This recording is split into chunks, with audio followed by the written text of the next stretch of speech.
If I could have everyone's attention, please. We would like to get started. I'd like to remind you that we audio and video record our meetings. So to the board, I ask that when you have something to say on the record, you push the little button so the system picks up your comments. And when you're finished, you disengage so that others may have an opportunity. With that, I will turn it over to Director Durante, Chairman of our Audit Committee. All right, the Audit Committee will come to order. I'll ask Secretary to call roll. Director Anderson, Director Colson, Director Higgins, Here. Director Lewis, Director DeWitt. Here. By phone with the necessary paperwork completed. Director Melvin. Here. Director Ross. Here. Director Durante. Here. We have a quorum of 6 present with 2 absent. If the record would also show that Directors Fraga, Hobson, Cotel, McGallis, and Chairman Dillard are all also present. All right, item 2 on the agenda is the approval of minutes from the meeting held on June 22nd, 2017. Are there any questions or comments? If not, do I hear a motion by Director Higgins, seconded by Director Melvin? Roll call. Director Colson? Yes. Director DeWitt? Aye. Director Higgins? Aye. Director Melvin? Aye. Director Ross? Aye. Director Durante? Aye. 6 ayes and 2 absent. Item 3 is a presentation of the 2018 audit plan. Is Mike? Where's Mike? There he is. Good morning, Mike. Good morning. How are you? Is this on? Okay. Thank you. Good morning, Chairman Durante. Mike, we can't hear you, Mike. Take this one. This is the one that's normally there, and it's working quite well. Hey, If anyone doesn't know.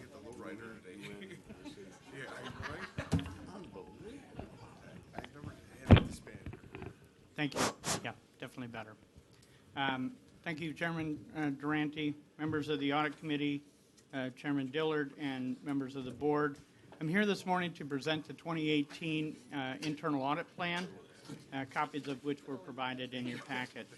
I'll provide a brief overview of the audit plan development process and then talk some of the highlights of the 2018 plan. In 2011, we performed a comprehensive risk assessment which included preparing what is known as a risk portfolio, which is all the risks that the agencies and the service boards generally have. And from that, we decided which audits would be in an initial 5-year audit plan. And we use this to guide our first 5 years as we work through completing the audits that were in that plan. That plan was approved in 2012, and we've completed the initial items that were on the 2012 plan. So annually, we continue with this process. We update the risk assessment. Process goes through and identifies what's changed.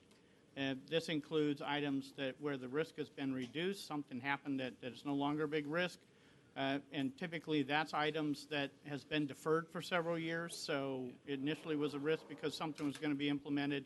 That got deferred, so that moves it to a lower risk until it comes back active again.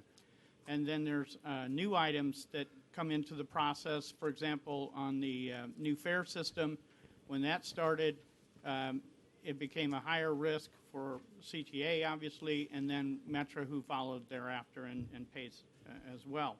So those are the things that kind of changed our risk assessment that identifies which are the higher risks for that upcoming year. And actually, we review that in the middle of the year as well, just to see if anything has changed in case we need to come to the board and adjust our audit plan. So after we identify all the key risks, we talk to the internal audit directors at each of the service boards to identify what's on their plan and what activities they're going to audit. And the purpose for that is to identify if we've got a high risk in an area. So let's say go back to the new fare system, and the internal audit directors at CTA, Metra, and PACE are all doing work regarding that new fare plan, then we would identify that as a lower risk for us and just monitor what they do in their audits. So that gets us to a final group of risks that we identify that are then mapped to specific audits that get included in our 2018 plan. So the audit plan basically has two components. The first component is the system-wide oversight audits, and the second component is the items that are done specifically at the RTA. So the oversight audits, this year we're completing the large audit that identified items in the IT security area, which we'll be talking about later today. That is completed.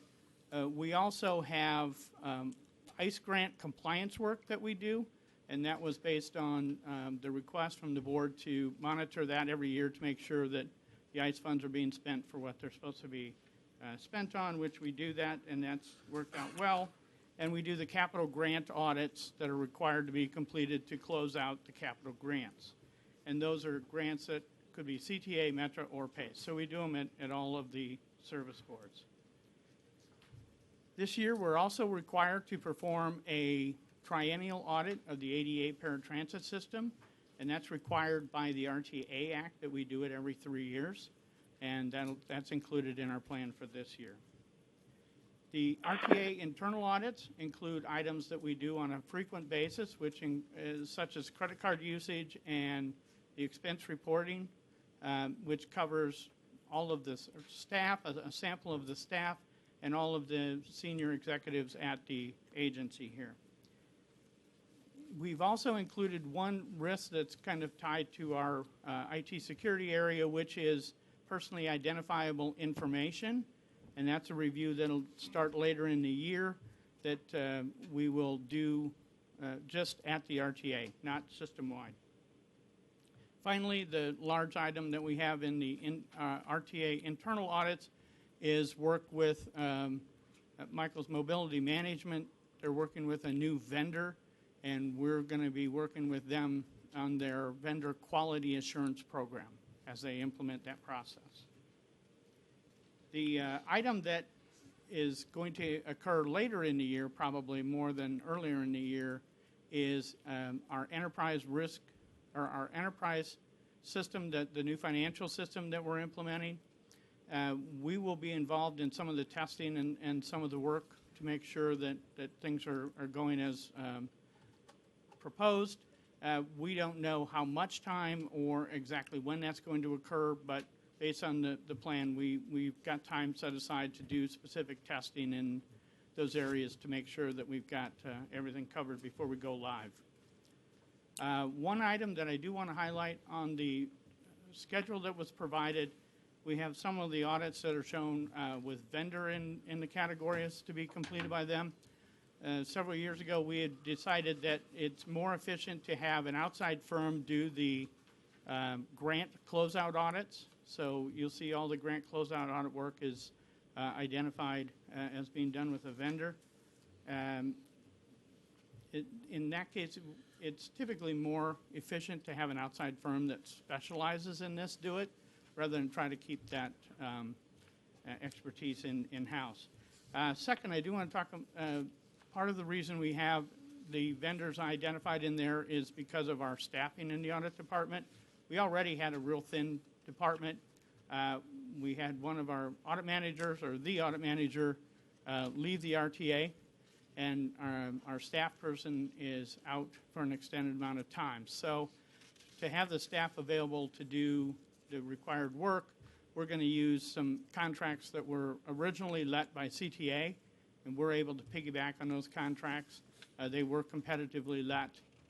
We do expect all of that to be less than $100,000. If we do think we're going to exceed $100,000, we'll come to the board. That concludes my prepared remarks. I'll take any questions. Any questions or comments? Yes, Director Megales. A quick question. I probably missed it. On the audit of ADA, do you do that, or is that one that's contracted out? This year it'll be contracted out. I have done that in the past. Okay. Any other questions or comments? What is the name of that vendor, Mike, you mentioned? There's multiple vendors. So what they did was they let a set of contracts that have special expertise. So some of them have qualifications in the internal audit area. Some of them have qualifications in the IT audit area. Some are more management consulting type firms. So we can pick from multiple vendors depending upon what it is. So what we would basically do is create a task order and send a task order out to the people that are qualified in those areas, and then they come back and bid on them.